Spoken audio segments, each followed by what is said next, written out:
prison. Collingwood fans consented. Never heard this at a game before, this sort of atmosphere and a chant like that. I think the song says it all at the moment. So the empire crumbling before our very eyes here. You just wonder the fallout after tonight. Collingwood just rolling down that hill, and the grand final is waiting for them. They're there. They're in another grand final of the prize.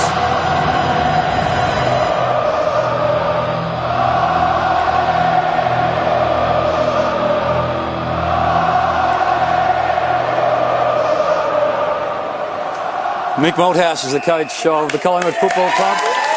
It was a big win on Friday night. You are in charge of a wonderful side and you are in charge of a very big army. When you hear the chant like that, how does that... Well, people have said to me, what was it like? Did you hear that? In fact, my kids said to me, did you hear that, Dad? And I said, yeah, I did, but I didn't. You know, like you're so absorbed in the game, regardless of where the scoreline is. But just to hear it then, the back of the neck, it was fantastic. It was unbelievable. We were on the boundary line of it a couple of times. We had never heard anything like that at the MCG before. So many people said that, but a lot of people do say, though, the preliminary final noise is far greater and intense because it's two clubs, virtually their membership as much as they can get the 50-50, as opposed to a grand final. A grand final is fantastic. Let's make sure we're going to be there. But as far as the noise goes, it's one of those things as a coach. You know it's there, but you're sort of reluctant to get too caught up in it. Yep. You would have got a lot of West Coast too. The one-sided crowd, the big noise. Well, when you play in the West, it's 90% your club and 10% the opposite. So you don't get that balance. Whereas when you get a game like against Geelong or Essendon or Carlton or anyone really, there is this. There's a constant noise, as we know. So whatever happens, you're sort of caught up in this noise. And if you talk to players who have played predominantly in a state and then come to Victoria where they actually have a reasonable balance in terms of crowd noise, they just can't believe it initially. I remember Shane O'Brien saying he had a kick early days. It might have been against Carlton, say 2000, and he said he thought he looked around because he was stunned. He thought the stand had collapsed. And he thought, because this doesn't happen in Brisbane. Yeah, unbelievable. So. Well, I'm going to show you a graphic which you're going to be very happy about. It's the results from Friday night football. 81 points at one stage. And then Geelong, when it was all over, kicked 7 of the last 8. But Collingwood were ruthless, dominant, efficient, and they were spectacular. Dane Swan, as always, the ball magnet. Tommy, it was an unbelievably impressive performance. Yeah, it was. Lee Matthews called it very early on as exhilarating. This was the start of it all with the two most important players, I think, particularly at the start of the game. Pendlebury's first half in particular was absolutely outstanding. One of the bright lights, I guess, early for Geelong was Travis Varcoe and David Wojcinski moving through the middle of the ground, but unfortunately for Geelong supporters, didn't happen enough. It was all about Collingwood. Missed tackle here from Cameron Lang as Ben Johnson comes in, but it was an absolute clinic. I think there was massive expectations, and all the expectations were smashed by Collingwood. They played so well. This is the forward pressure that they put on. A turnover here. This is the 8th goal. The start of the second half.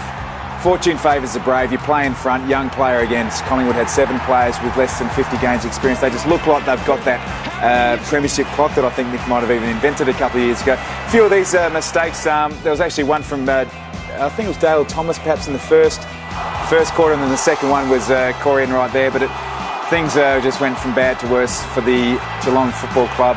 Dane Swan was marvellous again. One of the things about Dane Swan, I might ask this to Mick, was he had 25 kicks and 7 hand passes. The ratio, I don't know, we spoke on Thursday night, huge stats, man, but the kick to handball ratio was 2.26, which was significantly higher than the season. Was it a plan to kick the ball? No, not at all. No, we wanted to keep the balance though. We've been pretty constant and consistent with that balance, and that was just an extension of it. Really, I think we sometimes underestimate the opposition. Yes, it was a very good victory, and up to half time, I suppose, when the game's got to be won, we were all over Geelong. But to get that, you've got to work hard, and you've got to make things happen. And don't ever deny, there was no question at all that Geelong were bad, didn't come to play, were this is the end of an era and all sorts of stuff. They were having a dead set crack, and in many respects, I think the statistics sort of suggested anyway that we didn't have a lot of possessions. For a good victory,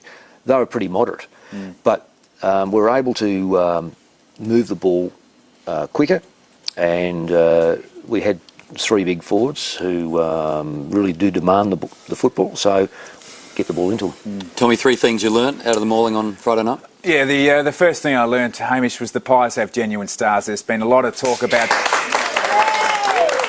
Collingwood having a lot of role players, but when you throw in the names of Swan, Didac, Pendlebury, Travis Cloak, they've got legitimate stars in the AFL. Second thing, it is a little bit premature to say Geelong's finished. I think that the obituaries have come through thick and fast, but they'll be a good side again next year. Make no mistake about that. And the third one, this is a pump up for you here, Robbo. The Swarm is the new buzz. You claimed that you made up this comment. I claimed in round 2 of the NAB Cup. Well, this is the Collingwood Swarm. This is the Swarm, whatever you want to call it, but it's changed the way football is played, and they've just taken it to a degree. The fact is that Collingwood beat Geelong, who've probably been the best offensive team we've seen for a long time, and to knock over St Kilda, they're probably going to have to beat perhaps the best defensive team we've seen for quite a number of years. So, Mick, in a lot of ways, your style of football has to stand up against all and sundry and different game styles.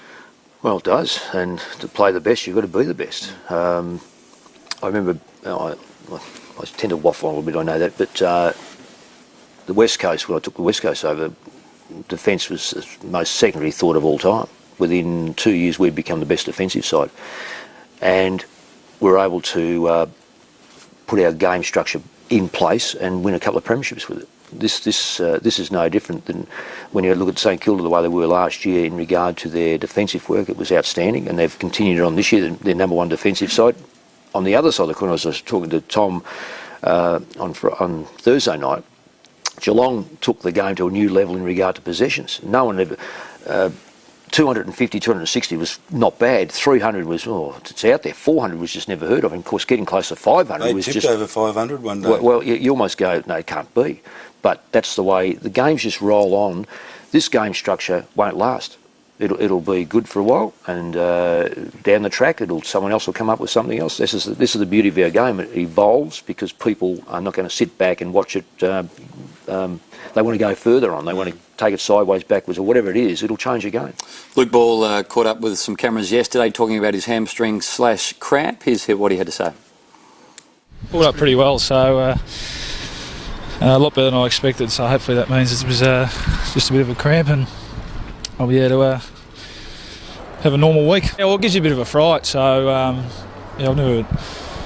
never done a real hammy before. Thankfully the boys have done well enough.